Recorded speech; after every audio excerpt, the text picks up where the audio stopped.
Hello everyone, आप सभी लोगों का स्वागत है टीचिंग परीक्षा के आज के इस वीडियो में, जिसके अंदर में फ्रेंड्स हम लोग आज एक बहुत ही इंपॉर्टेंट वाला सेशन करने वाले हैं। साथ ही साथ फ्रेंड्स मैं आप लोगों को बता दूं, मैं एक बहुत बड़ी वाली अनाउंसमेंट आप लोगों के लिए करने वाला हूं। इस अनाउंसमेंट को आप मिस नहीं कर सकते। इस वीडियो को मैं पहले 10 मिनट के अंदर में ही यहाँ पर मैं आप लोगों को अनाउंस कर दूंगा, तो सारे बच्चे अच्छे से इस सेशन को देखिए, जितने भी लोग जुड़े हुए हैं। और साथ ही साथ मैं आप लोगों को बता दूं कि आज के इस अनाउंसमेंट के साथ में, ठीक है, इस अनाउंसमेंट के साथ साथ में आप लोगों की वो जो तैयारी है वो भी शुरू हो जाएंगी। तो जितने भी बच्चे जुड़ चुके हैं जल्दी से बता देंगे अगर आवाज आपको बराबर आ रही है, स्ट्रीमिंग भी बराबर है। चलिए, तो फ्रेंड्स जल्दी से ज्यादा समय ना लेते हुए जल्दी से आगे बढ़ते हैं, क्योंकि पहले 10 मिनट के अंदर में ही हम लोगों ने वो अनाउंसमेंट करनी है। ठीक है, तो मैं आगे बढ़ूं। जैसे कि मैं यहाँ देख पा रहा हूँ फ्रेंड्स की 550 से ज्यादा बच्चों ने सेशन को शुरू होने से पहले ही सेशन को लाइक कर दिया है। तो बहुत बहुत शुक्रिया आप सभी लोगों का फ्रेंड्स। ये पूरा का पूरा सेशन आप लोगों को समर्पित, जिन्होंने फ्रेंड्स इतना बढ़िया वाला मोटिवेशन दिया है। ठीक है, और मैं आपसे वादा करता हूँ कि आज के सेशन के अंदर में मैं भी आप लोगों को बहुत बढ़िया वाला एक मोटिवेशन देने वाला हूँ। ठीक है, और किस तरीके से हम लोग वो सारी चीजें करेंगे, वो सारी चीजें भी हम लोग देखेंगे। चलिए, उससे पहले मैं आपको बता दूं फ्रेंड्स, अनाउंसमेंट से भी पहले, वो तो बड़ी वाली अनाउंसमेंट है। ठीक है, आज जो है फ्रेंड्स रक्षाबंधन है। आप सभी को रक्षाबंधन की हार्दिक शुभकामनाएं। और मैं आपको बताना चाहूंगा कि रक्षाबंधन के इस पावन अवसर के ऊपर में आप लोगों के लिए फ्रेंड्स राखी 2024 इस कूपन कोड का इस्तेमाल करके आप लोग फ्लैट 50% जो है वो ऑफ ले सकते हो। जितने भी लोग हैं जो टीचिंग परीक्षा के साथ में जुड़ना चाहते हैं, वो इस नंबर 96978844 इस नंबर पे कॉल या व्हाट्सएप कर सकते हैं, या फिर 7611101101 इस नंबर पे कॉल या व्हाट्सएप कर सकते हैं फ्रेंड्स। आप लोगों के लिए जो भी आप लोगों की हेल्प है वो सारी की सारी कर दी जाएगी यहाँ पर में, या टीचिंग परीक्षा के ऐप पर चले जाइए, डायरेक्टली आप लोग वहां पर में भी सारी चीजें देख सकते हो। ओके, चलिए तो स्टार्ट करते हैं फ्रेंड्स हम लोग हमारे पहले क्वेश्चन के साथ में। पहला ही क्वेश्चन 64वीं बीपीएससी का आप लोगों के सामने। वह देश कौन सा है जो विश्व में रेशम का, ठीक है, सिल्क का सबसे बड़ा उत्पादक है? 64वीं बीपीएससी में पूछा गया प्रश्न, जल्दी बताएंगे आप सभी लोग। ठीक है, जल्दी जल्दी से बता दीजिए आप सभी लोग।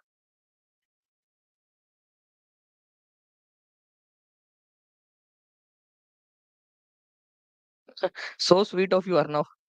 ठीक है, चलिए, वह देश जो विश्व में रेशम का सबसे बड़ा उत्पादक है, ठीक है, वो कौन सा है? वो चाइना है। ये याद रखना है आप लोगों ने। बी आंसर लगा रहे हैं आप लोग। ठीक है, तो B is the correct answer. China is the correct answer. Okay, B is the correct answer. अगर मैं बात करूं फ्रेंड्स की सेकंड नंबर पे कौन आता है, तो पहले नंबर पे चाइना आ गया, सेकंड नंबर पे हमारा भारत आता है। ये याद रखना है आप लोगों ने, सिल्क के उत्पादन के अंदर में। अच्छा, सिल्क के उत्पादन को, रेशम के उत्पादन को क्या कहा जाता है, बता सकते हो आप लोग? रेशम के उत्पादन को क्या कहा जाता है? सेरी कल्चर। क्या बोलते हो आप लोग? सेरी कल्चर। ये भी पूछते हैं कि नहीं पूछते एग्जाम के अंदर में? ठीक है, सेरी कल्चर, सेरीकल्चर कहा जाता है। ये एक इंपॉर्टेंट वाला पॉइंट है आप सभी लोगों का। ओके, चलिए, तो पहला और दूसरा नंबर का याद रखना है आप सभी लोगों ने। जल्दी जल्दी से फ्रेंड्स लाइक एंड शेयर करते रहेंगे आप सभी लोग, क्योंकि मैं बहुत बड़ी वाली अनाउंसमेंट आप लोगों के लिए अभी करने वाला हूं। ठीक है, पहले 10 मिनट के अंदर में ही मैं वो अनाउंसमेंट कर दूंगा आप लोगों के लिए, इसीलिए आप लोग सभी लोग तैयार रहिएगा। ठीक है, नाउ फ्रेंड देखिए, पहला ये क्वेश्चन आप लोगों का, आपको बताना है कि यहां पर में नुसंतरा जो है ये कौन से देश की राजधानी है? क्योंकि ये राजधानी चेंज होकर बनी है, इसी वजह से इंपॉर्टेंट हो जाती है। जल्दी बताइए आप सभी लोग। 2 बार ये क्वेश्चन आया हुआ है, तो मैंने एक बार ले लिया आप लोगों के लिए। दोनों क्वेश्चन दिखाऊंगा। निम्नलिखित में से किस देश ने अपनी राजधानी को नुसंतरम में बदलने का निर्णय लिया है? पहले उस देश की राजधानी क्या थी वो भी आप लोग बता दोगे मुझे। जी बिल्कुल राखी जी।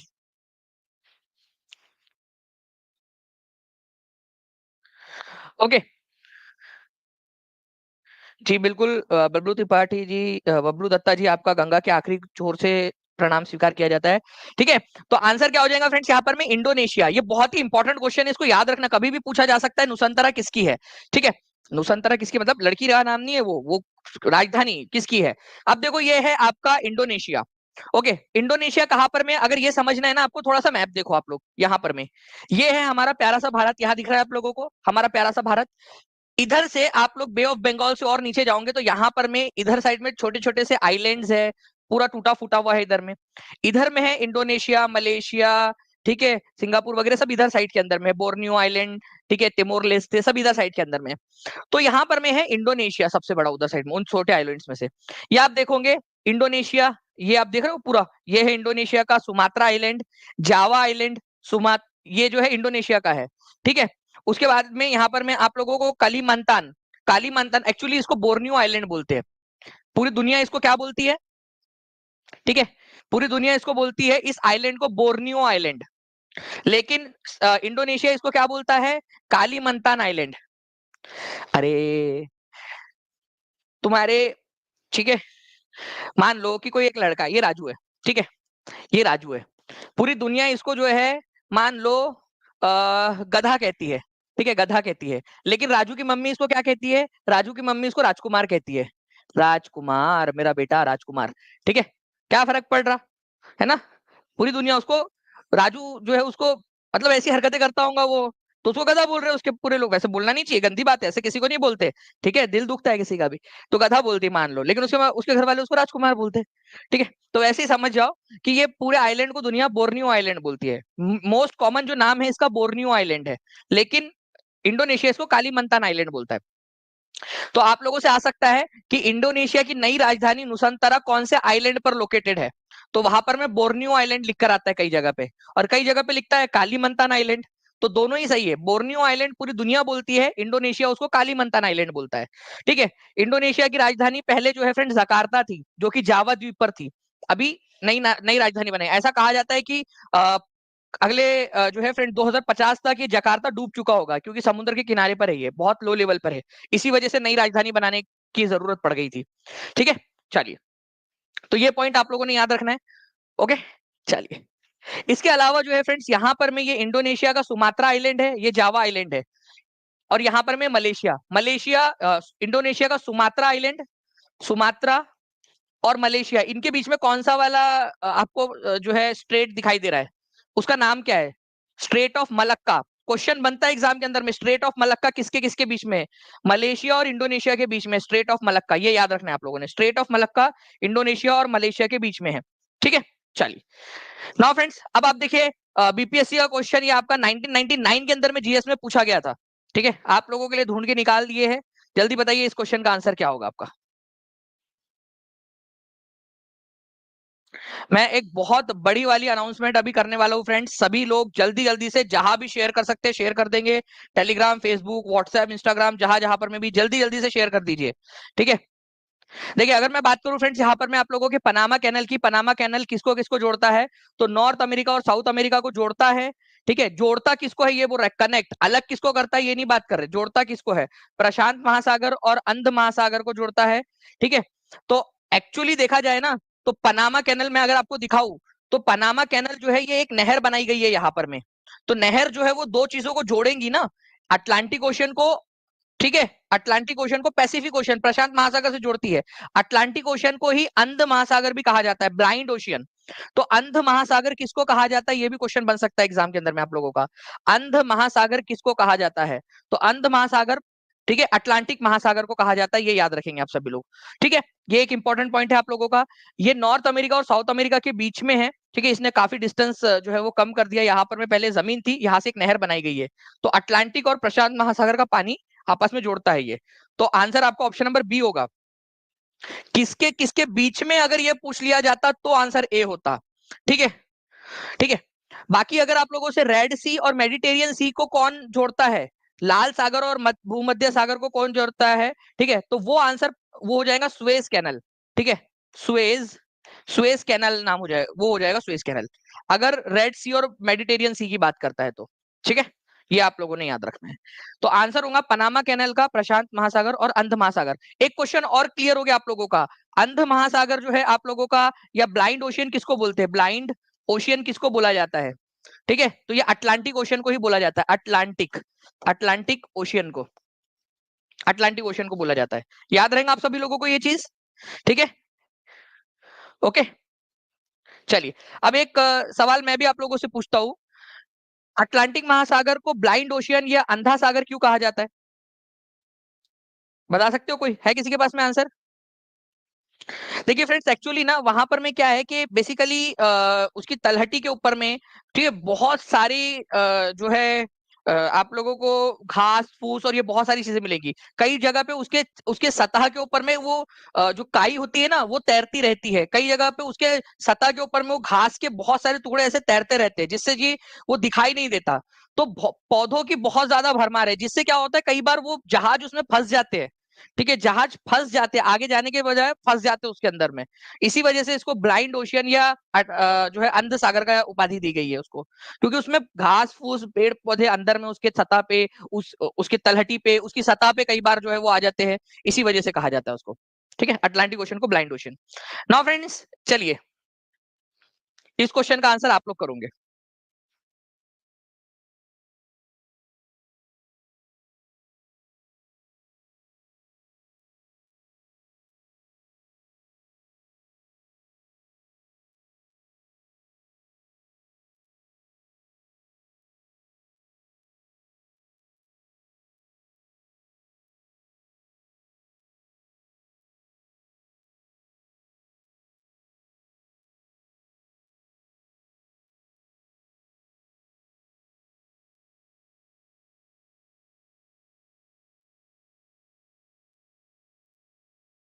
आज मैं ना आप लोगों को एक बहुत ही इंटरेस्टिंग सा क्वेश्चन कराऊंगा।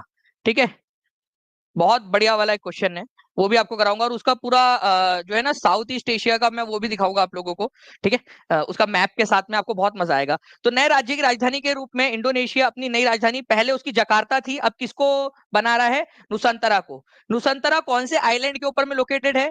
ठीक है, बोर्नियो आइलैंड के। अभी यहाँ पर में किसी ने पूछा बोर्नियो किसका हिस्सा है? ठीक है, चलो मैं वो भी बता देता हूँ आप लोगों को। बोर्नियो, ठीक है, बोर्नियो आइलैंड के ऊपर में है। ठीक है, बोर्नियो आइलैंड। बोर्नियो आइलैंड को तुम्हारे इंडोनेशिया किस नाम से जानता है? मैं अभी आपको दिखा देता हूँ यहाँ पर में। आप लोग देखिए, वो कलीमंतान आइलैंड के नाम से जानता है। मैं बताता हूँ आपको क्या है इसका लॉजिक। ये है पूरा बोर्नियो आइलैंड। बोर्नियो आइलैंड का ये जो हिस्सा है ना, ये इंडोनेशिया के पास है, ये वाला हिस्सा। ठीक है, कुछ हिस्सा इसका यहाँ का मलेशिया के पास में है, और यहाँ का जो हिस्सा है, छोटा सा हिस्सा, ये एक देश है ब्रुनोई। ब्रुनोई, ठीक है, ब्रुनोई। तो ब्रुनोई है, 3 देश है उसके ऊपर में। एक तो इंडोनेशिया का हिस्सा, कुछ हिस्सा मलेशिया का है, और कुछ हिस्सा ब्रुनोई नाम का एक देश है यहाँ पर में, वो बसा हुआ है। तो वो 3 देश बसे हुए उस आइलैंड के ऊपर में। लेकिन इस आइलैंड को पूरी दुनिया बोर्नियो आइलैंड बोलती है, और इंडोनेशिया कालीमंतान आइलैंड। वैसे 3/4 हिस्से के ऊपर में इंडोनेशिया बसा हुआ है बोर्नियो आइलैंड के ऊपर में। ठीक है, ब्रुनोई है, ठीक है, मलेशिया का कुछ हिस्सा है इसके ऊपर में, और ज्यादातर हिस्सा इंडोनेशिया का है, वो वाली बात होती है उसके अंदर में बस। ठीक है, चलिए। सुमात्रा आइलैंड किसका है? कौन से देश का है सुमात्रा आइलैंड? सुमात्रा आइलैंड जो है फ्रेंड्स आप लोगों का इंडोनेशिया का है। जावा आइलैंड किसका है? जावा आइलैंड भी इंडोनेशिया का है। अच्छा, इंडोनेशिया की पुरानी वाली राजधानी कौन से आइलैंड पर लोकेटेड है, लोकेटेड थी? और नई वाली राजधानी कौन से आइलैंड पर लोकेटेड है? नाम और ये बताओ आप लोग ज्यादा।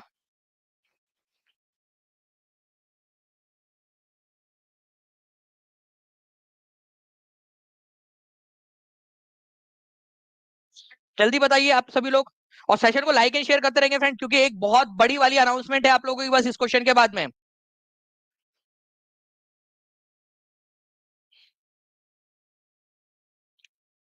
चलिए, तो देखिए फ्रेंड्स, अगर मैं बात करूं आप लोगों से यहाँ पर में इस पर्टिकुलर पॉइंट की, आप लोगों की, तो पहली राजधानी जकार्ता जावा आइलैंड पर थी। अभी नई वाली नुसंतरा आइलैंड, नुसंतरा जो उसकी राजधानी बनी है, वो कालीमंतान या बोर्नियो आइलैंड के ऊपर में है। ठीक है, चलो आप लोग करते जा रहे हो, ये एक एक क्वेश्चन आप लोगों को आगे बढ़ाएगा फ्रेंड्स। ये जो आप आज मेहनत कर रहे हो ना, इसका फल आप लोगों को मिलने वाला है।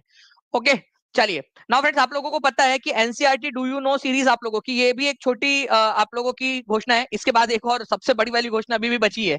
NCERT do you know series आप लोगों को पता है फ्रेंड्स, आप लोगों को आपके कोर्स के साथ में 99 रुपीज की बिल्कुल फ्री ऑफ कॉस्ट मिली है। टीआरई 4 के जितने भी बच्चे, उन सभी लोगों को फ्री ऑफ कॉस्ट मिली है। ठीक है, लेकिन अब आप लोगों के लिए, ठीक है, ये डू यू नो सीरीज आप लोगों की बन चुकी है NCERT do you know plus NCERT जिस सीरीज। और आप सब लोगों को, जितने भी बच्चे थे उन सब लोगों को इसमें अपग्रेड कर दिया गया है फ्री ऑफ कॉस्ट। जितने भी पेड वाले बच्चे हैं उन सभी को जो है friends, NCERT do you know series के साथ में एनसीईआरटी का जिस्ट, हर एक एनसीईआरटी का जिस्ट, मतलब कि पूरी की पूरी जो एनसीईआरटी है आप लोगों की, उसको छोटे, जैसे एनसीईआरटी का ये जो 8वीं कक्षा की हमारे अतीत नाम की जो एनसीईआरटी है, उसको हमने केवल 40 पेजेस के अंदर में उसका उसका निचोड़ निकाल दिया है पूरा का पूरा। और उसके ऊपर में 50 एमसीक्यूज भी आपको देंगे, हिंदी इंग्लिश दोनों में। और एमसीक्यूज जो 50 रहेंगे हर इस पे, वो बाइलिंगुअल रहेंगे आपके, मतलब दोहरी भाषा में, हिंदी इंग्लिश दोनों में रहेंगे। और आपके बीपीएससी के पेपर में जो क्वेश्चन पूछे जाते हैं ना, उस पर आधारित रहेंगे। उसी तरीके से do you more than one of दियो, नन ऑफ दियो टाइप के क्वेश्चन। ठीक है, तो ये पूरा का पूरा आप लोगों को friends do you know series के अंदर में जो है फ्रेंड्स, जो आपको फ्री ऑफ कॉस्ट मिली है, जितने भी बच्चों ने एनरोल किया है। तो जो बच्चे एनरोल करना चाहते हैं वो अभी से कर सकते हैं। ठीक है, आप लोगों का फायदा होगा, आप लोगों के लिए हर नई चीज जो है वो लेकर आई जा रही है आप लोगों के लिए। ठीक है, चलिए। कैबिनेट मिशन का सदस्य कौन नहीं था? अभी भी बड़ी वाली घोषणा बची है, अभी भी बड़ी वाली घोषणा बची है। ठीक है, अभी भी बड़ी वाली घोषणा बची है, जो सबसे बड़ी घोषणा है। कैबिनेट मिशन का सदस्य कौन नहीं था? Pethick Lawrence, Lord Wavell, Stafford Cripps, A V Alexander. सबसे पहली बात, कैबिनेट मिशन कब आया था? एक क्वेश्चन आप लोगों का ये बन गया, कैबिनेट मिशन कब आया था? तो देखिए फ्रेंड्स, कैबिनेट मिशन जो है आप लोगों का आया था मार्च 1946 के अंदर में। ये सबसे पहली बात, ये लिखो सभी लोग। कैबिनेट मिशन भारत में कब आया था? मार्च 1946 में। ये क्वेश्चन बहुत ज्यादा इंपॉर्टेंट है। मार्च 1946 के अंदर में आया था कैबिनेट मिशन। ठीक है। इसके बाद में कैबिनेट मिशन क्यों आया था भारत में? भारत में आया था, भारत को आजादी दी जा सकती है क्या, कब दी जा सकती है, क्या भारत में संविधान सभा बनानी चाहिए कि नहीं, उसको उसको देने के लिए। उस समय में हमारे भारत के वायसराय थे लॉर्ड वेवेल, वायसरॉय। वायसरॉय पता है ना आप लोगों को, जो सबसे बड़ा अधिकारी होता था। गवर्नर जनरल और वायसराय की पूरी मैंने क्लास ली है टीआरई 4.0 के अंदर में, जितने भी बच्चे उन्होंने देखा होगा। तो लॉर्ड वेवेल, ठीक है, वायसराय थे। और पैथिक लॉरेंस, एवी अलेक्जेंडर और स्टेफोर्ड क्रिक्स, ये तीन लोग जो है आए थे कैबिनेट मिशन के अंदर में। ये तीन लोग आए थे। ठीक है। ये लॉर्ड वेवेल थोड़ी उस मिशन का हिस्सा थे, लॉर्ड वेवेल तो वायसराय थे उस समय में, हमारे भारत में ही थे वो। तो ये याद रखना है आप लोगों ने, कौन नहीं था? वेवेल नहीं थे। वेवेल तो वायसराय थे ना, तो वो उसके सदस्य नहीं थे आपके कैबिनेट मिशन के। कैबिनेट मिशन में कौन थे? पैथिक लॉरेंस, ठीक है, उसके बाद में सर स्टैफोर्ड क्रिप्स और एवी अलेक्जेंडर, ये तीन लोग थे। ये याद रखना है आप लोगों ने। जब कैबिनेट मिशन आया तब उस समय भारत के वायसराय कौन थे? चलिए एक क्वेश्चन मैं आप लोगों से पूछ रहा हूं, ठीक है, जल्दी जल्दी से बताइए आप सभी लोग।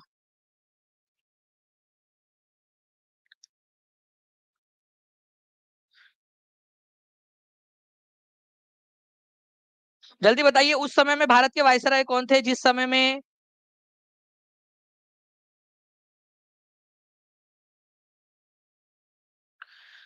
जी, टीचिंग परीक्षा always do students welfare work. Thank you very much Intekhab ji, बहुत बहुत शुक्रिया आपका आपके प्यारे से कमेंट के लिए। बिल्कुल, और टीचिंग परीक्षा आपसे वादा करता है कि आप लोगों को टॉप 100 के अंदर में लाने के लिए, आपका स्कोर बूस्ट करने के लिए जो संभव कोशिश हो सकती है ना, वो कर रहा है आपके लिए। और अभी भी मैं आपको बताऊंगा थोड़ी देर के अंदर में, आप लोग खुद समझ जाओगे। ठीक है। चलिए, मोहम्मदन एंग्लो ओरिएंटल कॉलेज की स्थापना किसने की थी, ये बताइए। आपको D triple S B PRT के अंदर में आया हुआ क्वेश्चन है, कभी भी हो सकता है आप लोगों से एग्जाम के अंदर में पूछ लिया जाए। जल्दी जल्दी से बताइए। अब लड़ाई जो है सिलेक्शन की नहीं, अब रैंक की है। सिलेक्शन तो होकर रहेगा, ठीक है, जो बच्चा पढ़ाई करेगा, क्योंकि आपके सिलेक्शन के लिए क्या कर रहे हैं ना, अभी अभी जस्ट आपको थोड़ी देर में मैं बताने वाला हूं। ठीक है। देखिए, मोहम्मदन एंग्लो ओरिएंटल कॉलेज की स्थापना किसने की थी? तो सर सैयद अहमद खान ने की थी। ठीक है, सर सैयद अहमद खान इन्होंने की थी फ्रेंड्स। और मैं आप लोगों को बताना चाहूंगा, ये अलीगढ़ मूवमेंट के भी प्रवर्तक थे, अलीगढ़ मूवमेंट के। ठीक है, अलीगढ़ मूवमेंट भी इन्होंने चलाया था। बाद में यही जाकर अलीगढ़ मुस्लिम यूनिवर्सिटी बन गया, यही कॉलेज अलीगढ़ मुस्लिम यूनिवर्सिटी बन गया, मोहम्मदन एंग्लो ओरिएंटल कॉलेज। तो अलीगढ़ मुस्लिम यूनिवर्सिटी की स्थापना किसने की, ये बोला जाए तो sir Syed Ahmed Khan. Mohammedan Anglo Oriental College की स्थापना किसने की, बोला जाए तो सर सैयद अहमद खान। और साइंटिफिक सोसाइटी, भारत में साइंटिफिक सोसाइटी की स्थापना की थी। ठीक है, जो विदेशी जो पुस्तकें हैं, जैसे अंग्रेजी भाषा में, फ्रेंच भाषा में, इटालियन भाषा में जो लिखी हुई पुस्तकें थी, उनको भारतीय भाषाओं में ट्रांसलेट करवाने के लिए साइंटिफिक सोसाइटी की स्थापना सर सैयद अहमद खान ने करवाई थी। ठीक है। चलिए, अब देखिए फ्रेंड्स, ये question T triple S B TGT में पूछा गया। अब आप लोग बताइए, किसके अंदर में पूछ रहे हो सतीश कुमार? ठीक है, जल्दी बताइए आप लोग। तो मोहम्मदन एंग्लो ओरिएंटल कॉलेज के बारे में कौन सा वाला करेक्ट है? इसकी स्थापना सर सैयद अहमद खान ने की थी, और इसकी स्थापना की थी 1875 के अंदर में। जो भी बच्चे कंटिन्यूअसली देख रहे हैं उन लोगों को पता होगा, ठीक है, कि वो सारी की सारी चीजें जो है इंग्लिश भी तो अंकित बोल रहे इतना डीपली नहीं पूछता। शायद इसने ना पेपर नहीं दिया, बस वो उन्होंने इंग्लिश ही पढ़ा है, उन्होंने उन्होंने पेपर ही नहीं देखा शायद। तो it was founded by sir Syed Ahmed Khan. ठीक है, और इट वाज एस्टेब्लिश इन 1875। दोनों के दोनों स्टेटमेंट सही है। तो D triple S B TGT का ये क्वेश्चन था आप लोगों का, और आंसर यहाँ पर मैं आपसे करेक्ट वाला पूछा है ना, तो बोथ आर करेक्ट। देखो, कुछ लोग बच्चे क्या होते हैं पता है, मैं बताता हूं आपको। कुछ होते हैं जो नहीं, कि दूसरों को बोलते, दूसरों को डिमोटिवेट करते हैं, ये नहीं पूछते, ये नहीं पूछते, ठीक है, और ना खुद पढ़ के आगे निकल जाते हैं। ठीक है, यही तो नहीं है अंकित तुम्हारा प्लान? ठीक है, खुद पढ़ लोगे अच्छे से, और बाकी लोगों को। बिल्कुल, अंजलि कुमारी जी एसडीएम बनोगे तो भी मिलेगा आपको लैपटॉप। ठीक है, तो sir Syed Ahmed Khan. Scientific society की स्थापना किसने की थी अलीगढ़ के अंदर में? ये क्वेश्चन आ चुका है एग्जाम्स के अंदर में काफी सारे। ठीक है, तो ये याद रखना है आप सभी लोगों ने, ये भी पूछा जा सकता है आप लोगों से क्वेश्चन, साइंटिफिक सोसाइटी की स्थापना किसने की थी। ओके। चलिए, अब मैं क्वेश्चन आप लोगों से पूछता हूँ फ्रेंड्स। ठीक है, आप लोगों के एग्जाम का क्वेश्चन देखिए, टीआरई 1 का क्वेश्चन है ये आपका, टीआरई 1 का क्वेश्चन। ठीक है, चलिए बताइए यहाँ पर मैं।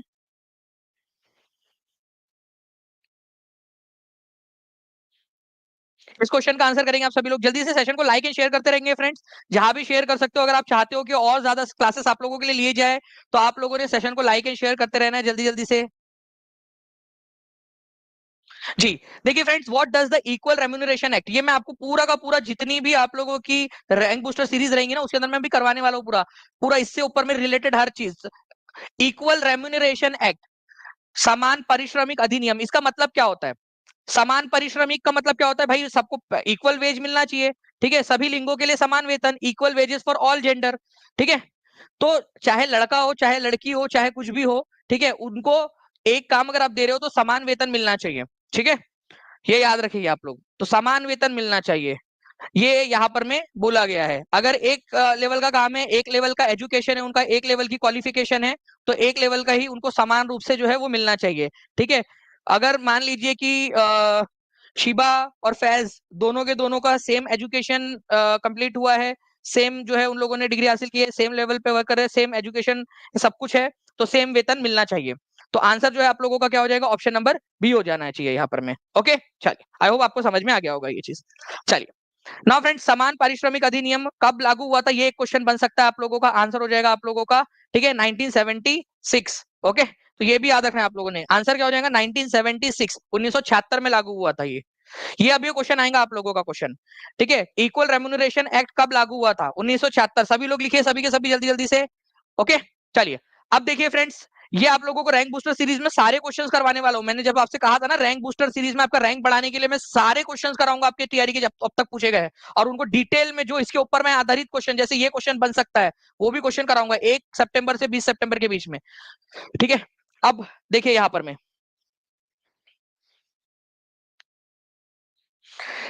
एमडी इम्तियाज इसीलिए क्योंकि रिवीजन नहीं करते आप, रिवीजन इज द की, और रिवीजन करना बहुत ज्यादा इंपॉर्टेंट है। जी रक्षाबंधन की हार्दिक शुभकामनाएं आप सभी को। देखिए फ्रेंड्स, अप्रैल 1860 में भारत में कौन सी महत्वपूर्ण वित्तीय घटना घटी थी? ये कल रात में मैंने आप लोगों को बजट पढ़ा रहा था मैं, ठीक है, पेड क्लास के अंदर में मैंने बजट पढ़ाया, उसमें करवाया आप लोगों को कि 1860 में भारत का पहला बजट 1860 में आया था, ठीक है। तो बजट प्रस्तुत किया गया था, लेकिन जो पेड वाले बच्चे वो लोग समझ पाएंगे इसको, क्योंकि उनको पता है कि इनकम टैक्स भी, याद करो पढ़ाया था कि नहीं पढ़ाया था? कितने बच्चे थे कल कल रात में आप बजट वाली क्लास के अंदर में थे? कल हाथ ऊपर कर देंगे जल्दी से, याद करो, आपको बताया नहीं इंट्रोडक्शन ऑफ इनकम टैक्स भी उसी समय में आया था? हाथ ऊपर करके बता देंगे जितने भी बच्चे थे क्लास में और जिनको आसान लग रहा है अभी ये क्वेश्चन, ठीक है। तो इनकम टैक्स भी आप लोगों का 24 जुलाई, याद करो आप लोग, 1860 में, ठीक है, तुम्हारे चचा, ठीक है, विल्सन, ठीक है, जेम्स विल्सन, उन्होंने इंट्रोड्यूस किया था, जेम्स विल्सन ने, ठीक है। तो ये आपका पहले वो पहले फाइनेंस मेंबर थे, इन्होंने किया था। जितने भी बच्चे हाथ उठा रहे देखिए उन सभी को आसान लग रहा है क्योंकि उन लोगों ने किया है कल रात में ये पूरा का पूरा, ठीक है, कल और परसों के रात में उनको रिवीजन भी करवाया था कल। तो इनकम टैक्स भी 1860 में लागू हुआ था, पहला बजट भी 1860 में आया था, ठीक है। तो ये दोनों मिलाकर आपका आंसर हो जाएगा फ्रेंड्स। अब क्या होगा आंसर? आंसर हो जाएगा आपका more than one of the above, ठीक है, more than one of the above. इस तरीके से करना होता है, इसीलिए बोल रहा हूं सिलेक्शन चाहिए टीचिंग परीक्षा का, टीचिंग परीक्षा के साथ में जुड़कर आप लोग अपना सिलेक्शन श्योर शॉर्ट कर सकते हो यहाँ पर में, ठीक है। चलिए, तो ये आप लोगों को फ्रेंड्स करवाया था मैंने। अब एक बहुत ही इंपॉर्टेंट वाली घोषणा, अब सारे बच्चे टकटकी लगाकर सुनेंगे, सारे के सारे बच्चे। 939 लाइक्स हो चुके हैं, इस घोषणा तक 1000 लाइक्स हो जाने चाहिए, क्योंकि बहुत ही इंपॉर्टेंट वाली घोषणा कर रहा हूं अब आप लोगों के लिए, ठीक है। सब बहुत इंपॉर्टेंट वाली घोषणा। आप लोगों में से कितने लोगों को पता है हम लोग रैंक बूस्टर सीरीज करने वाले हैं? कितने लोगों को पता है रैंक बूस्टर सीरीज के बारे में? रैंक बूस्टर सीरीज जो है आप लोगों की, रैंक बूस्ट कराने के लिए जितने भी बच्चे हैं टीचिंग परीक्षा के, उन सभी लोगों के जो है सिलेक्शन को तो सुनिश्चित हम करेंगे ही, बट उनके रैंक को भी हम लोग इंप्रूव करेंगे। ये जो है आप लोगों का 1 सितंबर से लेकर, ठीक है, आप लोगों का 20 सितंबर तक, 20 सितंबर तक ये एक्सरसाइज चलने वाली है एक्सटेंसिवली, ठीक है, आपकी रैंक को लेकर, ये पता है सबको। बट अब देखिए फ्रेंड्स आप लोगों के लिए, ठीक है, वैसे आपको पता है ये 50% ऑफ है, लेकिन यहां पर मैं, अब आप देखिए रैंक बूस्टर सीरीज की तैयारी, ठीक है, प्री, ठीक है, प्री, ठीक है, यहां पर मैं इस तरीके से होना चाहिए आपका pre rank booster activity, pre rank booster activity, rank booster series की तैयारी, ठीक है, pre rank booster series. Pre का मतलब क्या होता है? रैंक बूस्टर सीरीज के पहले की एक्टिविटी। मतलब रैंक बूस्टर कब होगा? रैंक कब बूस्ट होगा? रैंक कब बूस्ट होगा? जब आप लोग पढ़ के आओगे, मैं आप सभी लोगों के लिए बड़ी घोषणा कर रहा हूं यहाँ पर मैं टीचिंग, जैसे इंतखाब ने कहा था टीचिंग परीक्षा हर बार अपने स्टूडेंट्स के लिए कुछ ना कुछ नया कर रहा है। अब एक नई घोषणा सबसे इंपॉर्टेंट वाली सुनो। आपने क्या करना है, टीआरई 4 के जितने भी बच्चे हैं, आपको मैं दे रहा हूं 25 तारीख तक का समय। 25 तारीख तक पूरा ऐप को चाट डालो, पूरा खा लो, उसको पानी में घोल के पी लो। हर एक लेक्चर जो भी वहां पर में लेक्चर अवेलेबल है, जो पीडीएफ अवेलेबल है, सब कुछ पढ़ डालो उसको, सब कुछ पढ़ डालो। फिर क्या करेंगे हम, ये एक्टिविटी क्यों करवा रहा हूं, क्योंकि मैंने आपकी अब रैंक बूस्ट करवानी है। सिलेक्शन के लिए आप लोगों को पढ़ने के लिए मैं मजबूर कर रहा हूं, मोटिवेट कर रहा हूं। कैसे आप लोग क्या करोगे फ्रेंड्स, 25 तारीख तक जितना अवेलेबल है वो सारा का सारा पढ़ लीजिए। हम लोग आगे का तो पढ़ेंगे ही, लेकिन 25 तक जितना अवेलेबल है सारा का सारा पढ़ डालो। आप लोग जो जो मैं पढ़ा भी रहा उसकी भी 10-10 बार रिवीजन करो। 26, 27 और 28 अगस्त को आपकी मेगा टेस्ट होंगी। 10 कोर्सेज है टीआरई के हमारे पास में, 10 टेस्ट होंगी। हर टेस्ट के अंदर में जो बच्चा टॉप करेगा, ठीक है, हर टेस्ट के अंदर में, जैसे पीआरटी है, पीआरटी की 2 टेस्ट होने वाली है क्योंकि बहुत सारे बच्चे पीआरटी के, तो इसकी 2 टेस्ट होंगी। तो जो बच्चा टॉप करेगा उसको 3,000 रुपए मिलेंगे कैश प्राइज। आपको मोटिवेट कर रहा हूं मैं, ठीक है। उसके बाद में जो है फ्रेंड, जो सेकंड रैंक आएगा उसको 2,000 रुपीज मिलेंगे। जो थर्ड रैंक आएगा उसको 1,000 रुपीज, और फोर्थ से लेकर 10th तक वाले बच्चों को 500 रुपीज।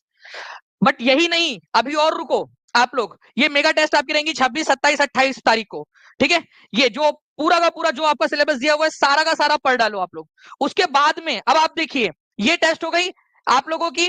अब इसके बाद में आप लोगों के लिए बड़ी वाली और घोषणा, आप लोगों को मोटिवेट करने के लिए। आप इतना पढ़ो कि 31 अगस्त को जो मैं मेगा टेस्ट लूंगा आप लोगों की, 31 तारीख को जो मेगा टेस्ट लूंगा, ठीक है, ये जीएस की टेस्ट रहेंगी 100 नंबर की। इसमें जीएस के क्वेश्चन रहेंगे, 100 क्वेश्चन रहेंगे, चाहे आपके 40 क्वेश्चन आते हो चाहे आपके 120 आते हो। ये पूरा पहली से लेकर 12वीं तक की जितनी भी हमारे बैचेस है उन सबके लिए कंबाइंड टेस्ट रहेंगी सारे। बाकी ये जो टेस्ट रहेंगी आप लोगों की इंडिविजुअल रहेंगी, जो आप लोग आपके इसमें रहते हो, आप लोग अलग अलग, जो आपका जो 1 to 5 वालों के लिए अलग, 6 to 8 के लिए अलग अलग रहेगा। लेकिन ये रहेंगी कॉमन टेस्ट जीएस के, ठीक है। ये इतना पढ़ लो, इतना पढ़ लो कि टॉप कर लो और 10,000 रुपए का इनाम ले लो, ठीक है। और ये आप लोगों को मैं कोई लालच नहीं दे रहा हूं 10,000 रुपए का, ये मैं आपको मोटिवेट कर रहा हूं कि पढ़ लो मेरे भाई। इस बहाने पढ़ाई हो जाएगी तुम्हारी, मैं ये बता रहा हूं आपको। इसी बहाने पढ़ाई हो जाएगी तुम्हारी, ये मैटर करता है।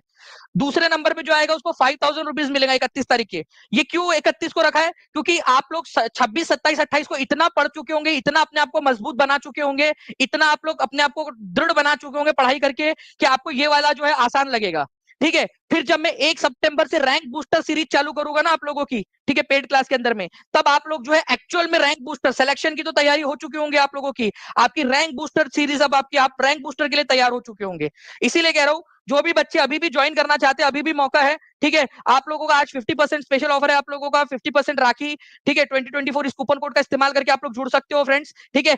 और इसके अंदर में शामिल हो सकते हो, ठीक है। तो राखी 2024 इस कूपन का इस्तेमाल करिए। जो भी जानकारी चाहिए नीचे में नंबर चल रहा है उस पर कॉल कर दीजिए, कॉल ना लगे तो व्हाट्सएप कर दीजिए, या टीचिंग परीक्षा के एप्लीकेशन को डाउनलोड करके आप लोग जा सकते हो वहां पर में, ठीक है, आपको मिल जाएगा। ओके, चलिए। नाउ फ्रेंड्स आगे बढ़ते हैं हम लोग यहाँ पर में। ये 31 तारीख वाली टेस्ट जो है इसको भी याद रखना है, लेकिन उससे पहले सबसे इंपॉर्टेंट मेरे लिए आप लोगों के ये वाली टेस्ट है, क्योंकि मैं चाहता हूं आप 26, 27, 28 तारीख के लिए प्रिपेयर हो जाओ, कि 31 आप लोगों के अपने आप प्रिपेयर हो जाए, ठीक है। नाउ फ्रेंड नेक्स्ट क्वेश्चन आप लोगों का, the capital of Timor Leste is, Timor Leste की कैपिटल क्या है, बोलो जल्दी से, ठीक है। मैं पूरा का पूरा ये सिलेबस दूंगा आप लोगों को 20 तारीख को, ठीक है, मतलब कल। इसका सिलेबस दूंगा आप लोगों को कि कब कब कौन सी टेस्ट होने वाली है, पेड क्लास में आकर आपको इसका सिलेबस दूंगा आपको, ठीक है, कैसे कैसे पढ़ना है आपने। तिमोर लेस्ते जो है फ्रेंड्स आप लोगों का, बताइए यहाँ पर मैं किसकी है। इस बार केवल टीचिंग परीक्षा का नाम लहराएगा बीपीएससी टीआरई 4 में, बिल्कुल मोहम्मद जीशान जी। और ये आपके वजह से लहराएगा, ये आपकी मेहनत, क्योंकि आप जैसे बच्चे हैं जो मेहनत करने के लिए जो है यहाँ पर में लगे हुए हैं, इसी वजह से लहराएगा। अरे चरागो, आंख मिलाओ, सूरज बनकर बात करो, आंधी आती है तो आए, घबराने से क्या होगा, इस बार फतेह करके रहेंगे। बिल्कुल नवरीत मिश्रा जी, बिल्कुल फतेह करके रहेंगे इस बार, ठीक है। बिल्कुल आपको पर्टिकुलरली कल पूरा टाइम टेबल के साथ में, शेड्यूल के साथ में आपको देने वाला हूँ, ठीक है। चलिए, तिमूर लेस्ते की राजधानी क्या है, ये न्यूज में था तो तिमूर लेस्ते, ठीक है, हर घर टीचिंग बरिश्ता। चलो, तिमूर लेस्ते जो है फ्रेंड्स, इसकी राजधानी क्या है, देखते कितने लोग, कितने परसेंट लोगों ने आंसर किया है। 44% लोगों ने आंसर किया है। इसकी राजधानी है दिल्ली, या दिल्ली, ठीक है। अब तिमूर लेस्ते कहां पर, मैं बताओ आप लोग ढूंढ के, चलो बता सकते हो। ये मैप है आपका, ढूंढो तिमुर लेस्ते कहाँ है। मिल रहा है क्या तिमुर लेस्ते आपको?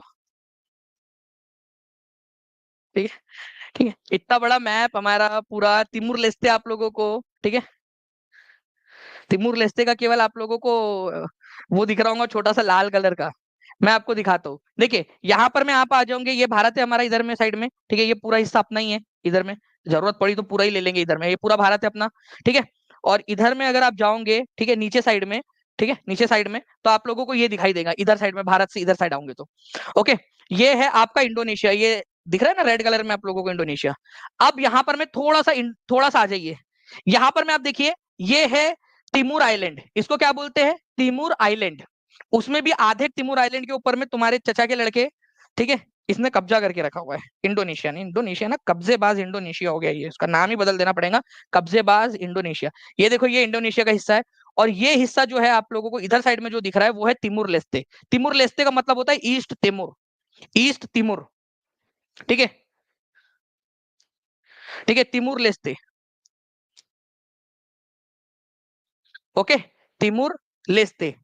तो तिमूर लेस्ते जो है ये याद रखना है आप लोगों ने फ्रेंड्स, ईस्ट तिमूर है इसका नाम, ठीक है, तिमूर लेस्ते या ईस्ट तिमूर। और इसके अंदर में आप लोगों का जो है, इसको बेसिकली आप लोग ईस्ट तिमूर कह सकते हो, ये तिमूर आइलैंड के ऊपर में लोकेटेड है। और इसकी राजधानी क्या है, यही क्वेश्चन आप लोगों से पूछा था, यहाँ पर में इसकी राजधानी है दिल्ली, ठीक है, दिल्ली बोलो या दिल्ली बोलो, जो भी बोलना है आप लोगों ने, ये इसकी राजधानी है। ये इंपॉर्टेंट क्वेश्चन बनता है आप लोगों का, ठीक है, ये याद रखना है। इसके अलावा जो है फ्रेंड्स आप लोगों को बता दूं, जितने भी लोग हैं, मैंने आप लोगों को बताया हुआ है कि जो ईस्ट तिमूर है, तिमूर लेस्ते अभी न्यूज में था थोड़े समय पहले, इसी वजह से फ्रेंड्स एक इंपॉर्टेंट हो जाता है आप लोगों का, ठीक है। ये तिमूर आइलैंड के ऊपर में लोकेटेड है, ईस्ट साइड में, इसी वजह से तिमूर लेस्ते या तिमूर आइलैंड इसको बोला जाता है। दिल्ली है यहाँ पर में इसकी राजधानी है, ये दिल्ली, ठीक है, इंपॉर्टेंट है, आ सकता है आप लोगों से,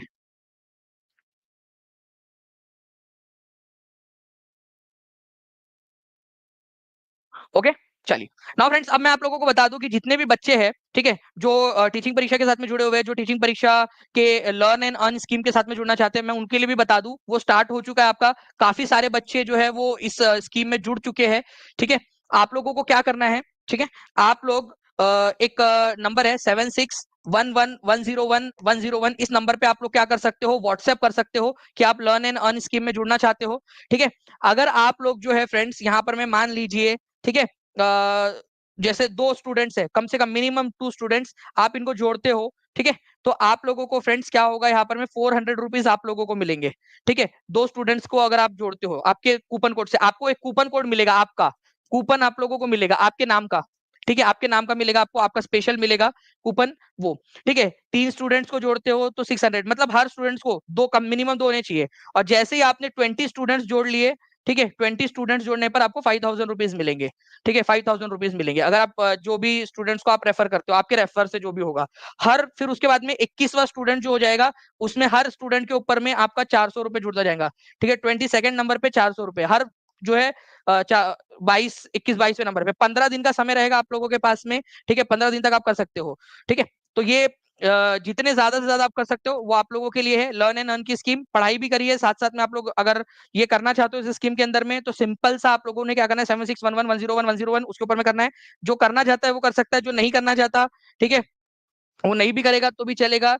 लर्न एंड अर्न के ऊपर में आप लोगों का, ठीक है, ये पूरा का पूरा रहेगा। एक मैं अगर आप लोगों को छोटा सा अगर दिखा भी दूं इसका एक, ठीक है,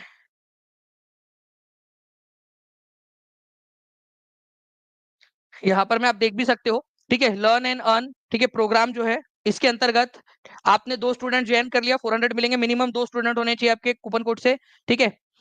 एक हो जाएगा आप लोगों का, एक एक तो आप खुद भी कई सारे बच्चे ये भी कर सकते हैं कि आप खुद भी ले ले और खुद उसमें ज्वाइन हो जाए आप लोग, और एक और बच्चों को जोड़ ले, 3 बच्चों को जोड़ेंगे आप लोग तो 600 रुपीज, 5 को जोड़ोगे आप लोग 1000 रुपीज, ठीक है, 20 को जोड़ने पर डायरेक्टली 5000 रुपीज, और हर उसके बाद में जोड़ने पर आप लोगों को, ठीक है, 400 रुपीज मिलेंगे। तो ये जिस जो करना चाहता है उसके लिए, जो नहीं करना चाहता उसके लिए वो इग्नोर कर सकता है इसको सिंपली, ओके।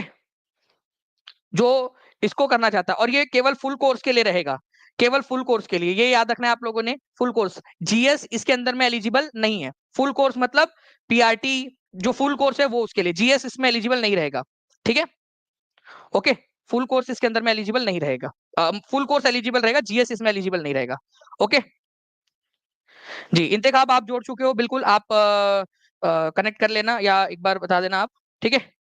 चलो ओके, आप जहां भी जोड़ सकते हो। आप एक काम कीजिए, सबसे बेस्ट तरीका बताओ आपको, अपना कूपन कोड बनवा लो और जहां भी शेयर कर सकते हो, हर टेलीग्राम ग्रुप, फेसबुक, इंस्टाग्राम, अपने तरीके से मैसेज लिखो और उसको उसको बोल दो कि ये कूपन कोड का इस्तेमाल करके करोगे कोड, ठीक है, इस कूपन कोड का इस्तेमाल करके जुड़िए। जो भी बच्चे जुड़ रहे हैं तो आप आपके कोड से जुड़ेंगे तो वो आपका काउंट होगा, क्योंकि हम आपको भेज देंगे, आपका 15 दिन के बाद 16वें दिन आपके अकाउंट में अमाउंट ट्रांसफर हो जाएगा। 15 दिन तक आपका वो पूरा का पूरा वो होता रहेगा, कितना हुआ, अगर 20 हो गए तो 5,000 रुपए एक्स्ट्रा पूरे आपके हो जाएंगे, ठीक है।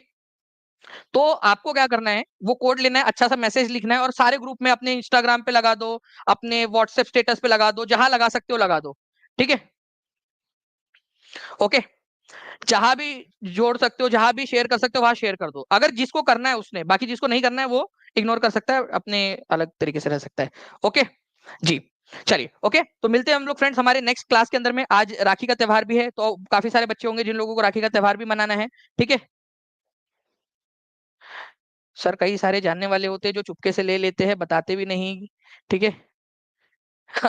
बिल्कुल जीशान, मैं कह रहा हूँ ना कि काफी सारे बच्चे जो टीचिंग परीक्षा के साथ में पढ़ रहे हैं वो पूरा फायदा उठा रहे हैं, हर तरीके से फायदा उठा रहे हैं टीचिंग परीक्षा का, वो पढ़ रहे हैं अपना रैंक बूस्ट करने के लिए, आगे बढ़ने के लिए। तो आप लोगों ने क्या करना है, ठीक है, करते रहना है आगे में। चलो ठीक है, thank you very much friends, मिलते हैं हम लोग हमारे नेक्स्ट क्लास के अंदर में। ओके, तब तक के लिए take care and bye, God bless you all, thank you, bye, thank you.